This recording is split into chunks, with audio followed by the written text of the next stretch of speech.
PM Modi का चंडीगढ़ दौरा। आज पहली बार एक मंच पर मोदी शाह देंगे देश को संदेश। पूरे शहर में कड़ी सुरक्षा। PM Modi Punjab engineering college में कार्यक्रम को करेंगे संबोधित। 3 नए क्रिमिनल कानूनों की करेंगे समीक्षा।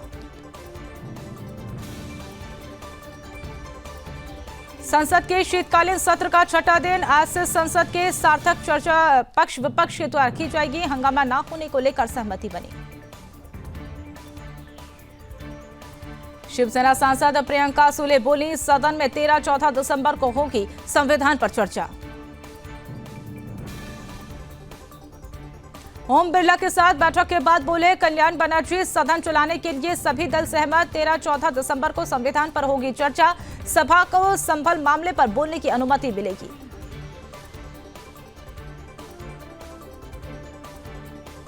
खड़गे के आवास पर हुई बैठक के बाद बोले सांसद केसी वेणुगोपाल, संविधान पर चर्चा हो, यह हमारी मांग थी। भले ही देर हो गई है, लेकिन उन्होंने अब चर्चा पर विचार किया, यह अच्छा है।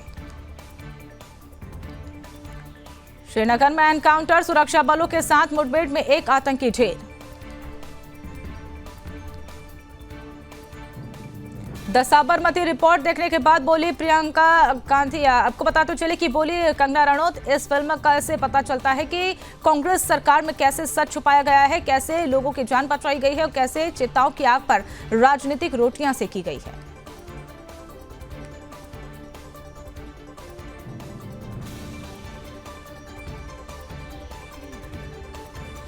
पीएम मोदी के साथ द साबरमती रिपोर्ट देखने के बाद बोली अभिनेत्री राशि खन्ना, यह दिन खास था क्योंकि हमने पीएम के साथ फिल्म देखी। राशि बोली, जब मैंने फिल्म साइन की थी तो मुझे उम्मीद नहीं थी कि प्रधानमंत्री नरेंद्र मोदी फिल्म की इतनी सराहना करेंगे। विक्रांत मैसी ने भी पीएम मोदी की तारीफ की। बोले उनके साथ फिल्म देखना एक अलग अनुभव था, यह मेरे करियर का सबसे बेहतरीन पल है। चिन्मय दास की जमानत पर आज सुनवाई। गिरफ्तारी को लेकर हफ्ते भर से मचा है कोहराम। एनसीपी सांसद सुनील तटकरे का बयान सामने आया। बोले कि शाह से मिलने वाले दिन तय हो गए हैं कि सीएम बीजेपी का होगा। हमने अजीत दादा को अपने विधायक दल का नेता चुना है। महायुति में कोई संघर्ष नहीं है। कल्याण बनर्जी पर अग्निमित्र पॉल का बयान सामने आया। बोले ये तुष्टिकरण की राजनीति है। कल्याण बनर्जी केवल ममता के निर्देश पर ही ऐसे बोल सकते हैं। बैठक के बाद बोले हेमंत सोरेन, सभी विधायकों के सचिवों के साथ हमारी बैठक हुई है। हम अलग अलग समूहों के साथ अलग अलग चर्चा करेंगे। हम विकास की गति बढ़ाने की दिशा में काम करेंगे। मंत्रिमंडल बंटवारे पर बोले झारखंड कांग्रेस अध्यक्ष केशव महतो, सब हो जाएगा, सब आला कमान के संज्ञान में है। सही समय आने पर आपको जानकारी दी जाएगी, कोई नाराजगी नहीं है। बांग्लादेश के हालात पर बोले टीएमसी नेता कुणाल घोष, कहा हमारी मुख्यमंत्री ने साफ कर दिया है कि बांग्लादेश एक अलग देश है, पश्चिम बंगाल एक राज्य है। यह फैसला केंद्र सरकार को लेना चाहिए।